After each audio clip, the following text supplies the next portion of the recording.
Hey guys, this is Bradley Benner with Semantic Mastery, and this is the first State of Local SEO address. This is something that we're going to be doing for Semantic Mastery for the next few weeks, and just see how it does, see if we can generate some more interest, etc. I think this is kind of a neat concept or on how to convey what's going on in our Semantic Mastery community as it relates to local SEO. And so, what I'm going to be doing on a weekly basis is kind of just reviewing what we've been discussing and the kind of hot topics, so to speak, in our Semantic Mastery community, which is a local SEO community. Okay, and we're also launching a newsletter, a paid newsletter, which is basically a summary, a very well done summary of the webinars that I host on a weekly basis. And so, before we get too far into that, because that's what we're going to be reviewing today, is really uh, the most recent Mastermind webinar and kind of the summary of that, and what are the concepts or the topics that I was trying to convey or teach about in that particular webinar. But this State of Local SEO address that I'm going to be recording on a weekly basis is really about what is the most pressing topics that I see, and based on feedback from our community, like what are the most pressing or the hottest topics in our space, our industry within the past week. And that's what I will be reviewing on these. So again, this is just a test. It's going to be a bit rough until I kind of get into a groove as to how I'm going to record these, and all of that. It's going to be a little bit rough, so just bear with me, guys. I'm trying to be helpful by sharing information that is coming directly from inside our Mastermind community. I'm just giving you guys a quick example of what it's like inside our Mastermind community, so you can see we have a general discussion group. Then we have all of these other discussion groups about specific segments of the local SEO industry. And then we have the webinars, right? And so what I'm going to be doing on these State of Local SEO address videos or series, whatever you want to call it, is I'm going to be talking mostly about what I'm covering in my webinars, which I do a webinar every Thursday, or a meeting, one or the other, right? So in other words, I do every 2 weeks, I do a Mastermind with Bradley webinar, which is where it's a more of a traditional webinar where I'm teaching about something that I want to teach about, or something that was brought up in the community, or one of our community members asked me to show them examples of how I would structure a site in a particular uh, circumstance or situation. So I'll go in and I'll go into a deep dive as to how I would do it, etc. Whatever it is.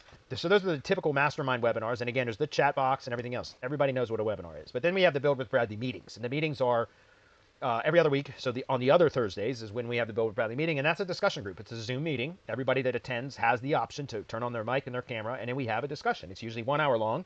And sometimes it goes a little bit longer, and sometimes I'll do training during those sessions as well. But a lot of the times it's just a discussion group where we bounce ideas off each other. We talk about what successes we've had, and what failures, things that went well, things that didn't go good, new concepts, new tools, new tactics, all of that kind of stuff. And so what we're now doing is summarizing these, and now we're creating kind of a paid newsletter, which is like the Reader's Digest version of what we're doing in the Mastermind. Of course, certainly the newsletter doesn't have all the discussion groups. It doesn't have the live training, the videos to go along with it, and everything else. But this is a great way to get to stay up to date with what we see and what we're doing in the Semantic Mastery community to be better at local SEO and local marketing in general. Because remember, SEO is, as we know it, is really kind of a declining thing. Or not really declining, but evolving to where we have to optimize for more than just Google search engines now, right? We have to optimize for large language models and all other types of things. And so again, I'm just saying we have a very active community of people that are local marketing professionals, mostly in the SEO space, but local marketing professionals altogether that are, so because of our active community, we have a lot of discussions and kept up to date with a lot of things that are evolving and changing very rapidly, which I'm sure you all can relate. Our industry is changing very rapidly, so it's hard to keep up with. And that's why I wanted to do a weekly series where I'm talking about what is the most current topics of discussion in our community, because I think it's important for people to understand that we do try to keep it fresh and relevant, okay? And so this is a way for us to share some of that with a more general public, so that hopefully some of you will be interested in joining, right? So with that said, what we were talking about in this previous week, the previous Mastermind webinar, was really about local SEO and proper structuring of a local SEO type of a website. So in other words, a website for a local business. I focus mostly or primarily on service area businesses. So a lot of what I teach is going to be um, kind of shaped for local businesses that serve a service area, so home service contractors, etc. But this same sort of a concept can be modified and applied to a storefront business as well. Okay, so just kind of jumping right into it, we were talking about how to build, starting at the page level, which is where I always start when I'm considering how to build a website for a local business. I always start at the page level because that's what Google ranks for web searches, for search queries. Google doesn't rank websites, it ranks web pages.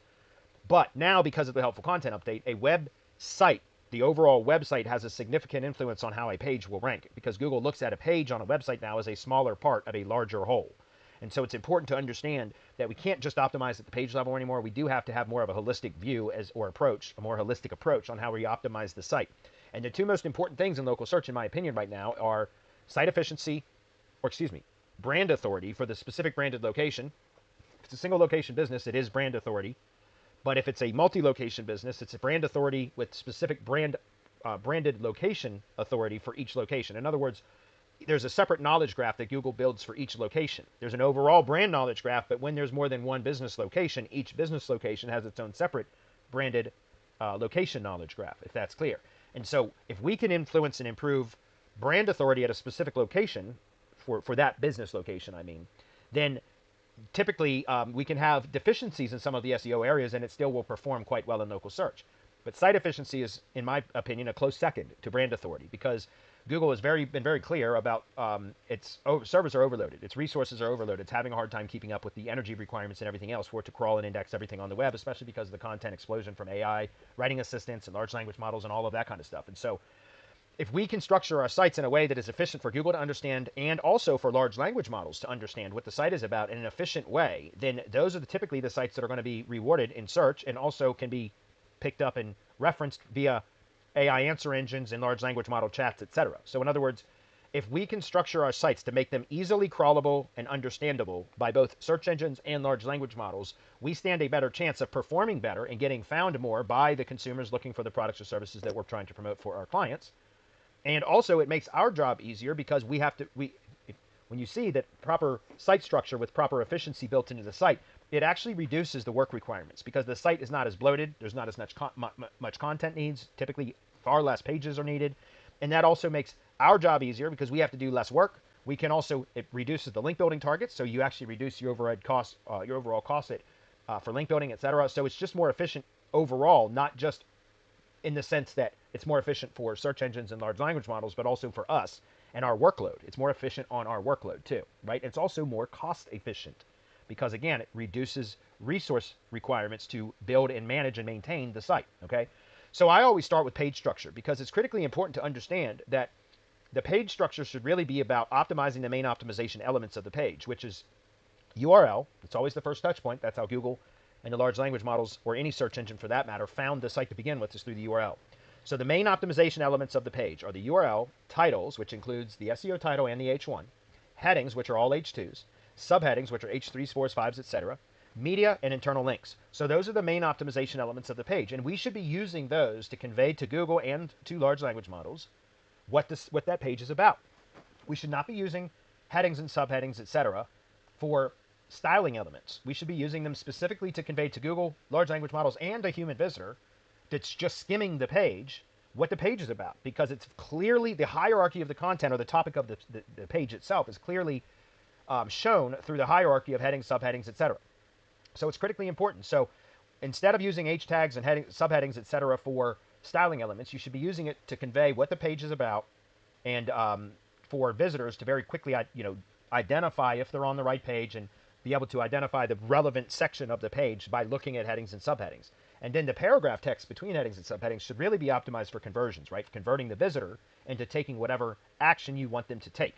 The paragraph text isn't really what we should be optimizing for SEO anymore, in my opinion. Not for local, anyways. Local should be about the main optimization elements for SEO, and the content between the main optimization elements optimized for conversions, okay? So I talk about that up here using proper hierarchy of headings and subheadings. Then I talk about setting up location pages without duplicate content, because the days where we used to build a separate page for every service times every city that the company the company wants to target within their service area, those days are gone. Like, in other words, we no longer need to do that, because that is redundant. It's over optimization. It's not efficient for anybody. It's not efficient for our workload. It's not efficient for Google to crawl and understand. It confuses large language models because there's a lot of repetition and redundancy and duplication on the same domain. None of that is necessary anymore. If we properly interlink and create associations between pages on the same domain, then Google will understand, and large language models will clearly understand what the entire site is about, and how that specific page relates to other pages or associates with other pages. And that's the whole point. The semantic web is entity-based algorithm. What is an entity? It's a person, place, or thing. Well, what is the semantic web? It's how entities relate to each other, or associate with each other. And it's our job to create the associations that we want Google and the large language models to make about the business, the products or services that they provide, and the locations in which they provide them. And so if we optimize service pages for the service only, not service times city, but we optimize the service pages for what service it is, and very thoroughly optimize what is this service, how is it delivered, what are the average costs, what can the consumer expect when they inquire or request that service or purchase that service, whatever, and then what are the frequently asked questions about this service, etc. That page is now thoroughly optimized to satisfy any questions that the consumer would have about that service. And you can create topical authority about that service on that one page alone. And then the location pages should be optimized for the location that you're trying to rank in, like for that location specifically. And it should be basically an outline of a page. The location pages are what will show up or should show up for local search queries. And the location pages do not need to repeat. Okay, we have 5 services, and on each location page, I'm going to have a paragraph or 2 or 3 about each one of those services, because every location page is now going to have a paragraph 2 or 3 about each service when it's repeating the same thing over and over and over again. That's unnecessary. If there is one service page for each service that is thoroughly optimized to describe what the service is, how it's delivered, what the consumer can expect, what the average costs are, what the turnaround time is, what the frequently asked questions are, then it's already thoroughly described in one location, which is the service page describing that service. That's the only place that needs to be done on the entire site, is there. One page per service. And then you associate that service with all of the locations that service is available to through internal links within the content body of that page. And so what I recommend is you create a service page for every service and then one location for every location page. But the location page should be lean and should be basically an outline saying, this is who we are, so this is how you can contact us or request contact back from us. And then here are the services that we provide at this location or in this area. And that's it. It should just be a very simple page that with a contact mechanism, whether that's an opt-in form or whatever. But it should tell the human visitor, because that's the type of page that they will come into the site on from local search. It should tell the visitor, hey, you're in the right spot, because it clearly describes the company name that they click through from the search results. Here's how to contact us or request contact back from us.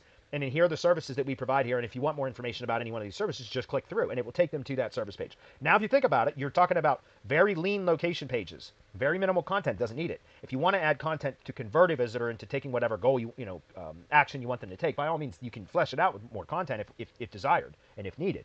But in especially a lot of service-based businesses, they just want to know, am I in the right spot? How do I contact them? And is the specific service that I'm inquiring about available here at this location or in this area? And if you just have a directory of internal links to the appropriate service pages, now what you've done is created an association between that specific location, which that page is optimized for, and all of the services that are available at that location. And then likewise, on the service page, you create an association between that specific service that page is optimized for and all of the locations that service is available to, because there's an internal link block that says this service is available in these following locations. So that's an association. It's an internal linking between a location page and all the services and a service page and all the locations. And so the days of having to publish pages for every service times every city are no longer needed. That's an outdated tactic. It's redundant. It's not efficient. Google doesn't like it. It will punish the site.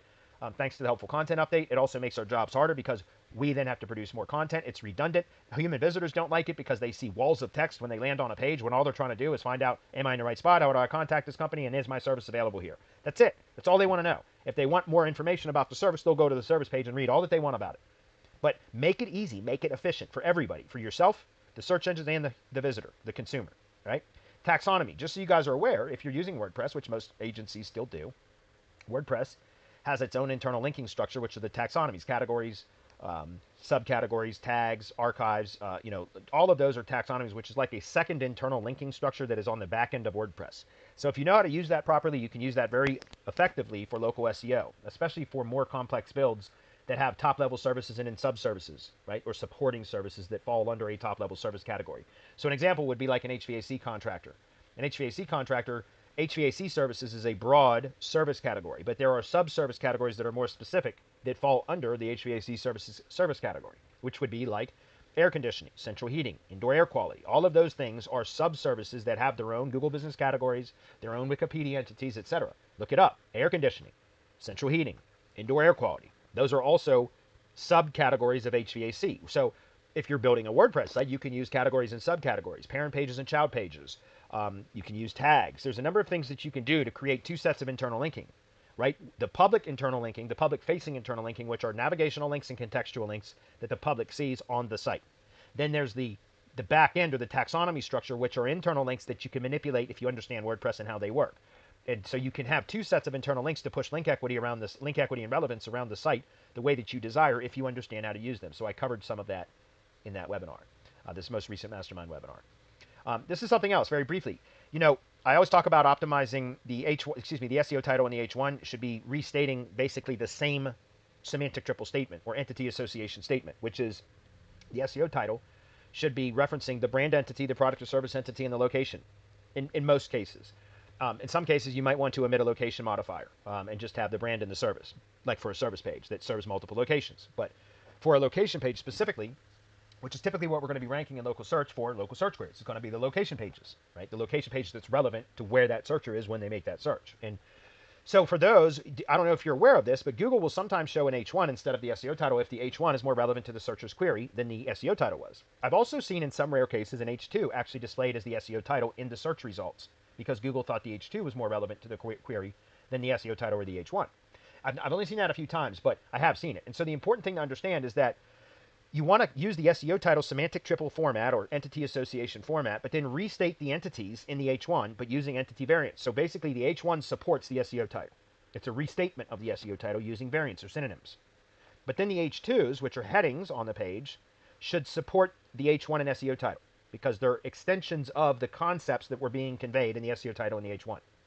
Then the subheadings, H3s, 4s, 5s, etc., those should be supportive of their respective H2s because they're longer-tailed points that are trying to support what the H2 statement is saying, if that's clear. And so it's important to understand that because if you align your H1 with your SEO title with your H1, and really even the first opening paragraph to kind of reinforce what the SEO title and the H1 say, that gives a lot of additional options for Google to select what is the most appropriate because you're saying the same thing but using variants, ANTS, right? Variants of the entity terms, so that whatever Google has determined or feels is most relevant to the searcher's query, it will display that.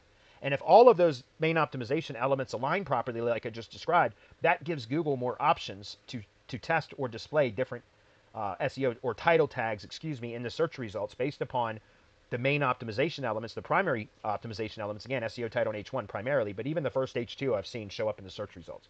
So it makes sense then to just keep that in mind when you're optimizing at the page level, so that you can reinforce the primary semantic triple statement that is said in the SEO title. You want to try to support that through the other optimization elements of the page.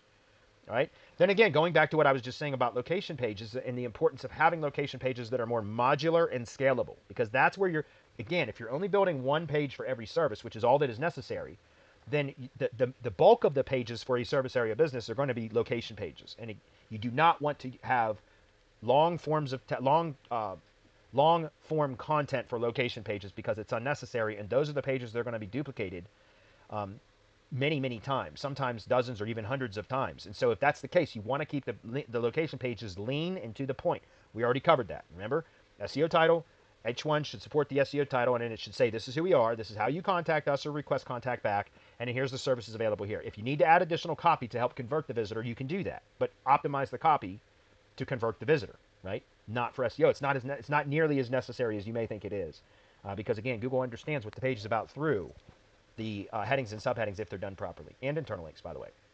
All right, so just a quick example of all of that. And again, I just wanted to go through this is the first time I'm doing this, guys, so I know it's going to be a bit rough until I get into a more into a groove, so to speak, as to how I'm going to record these, what I want to say, how much content I want to give away, etc.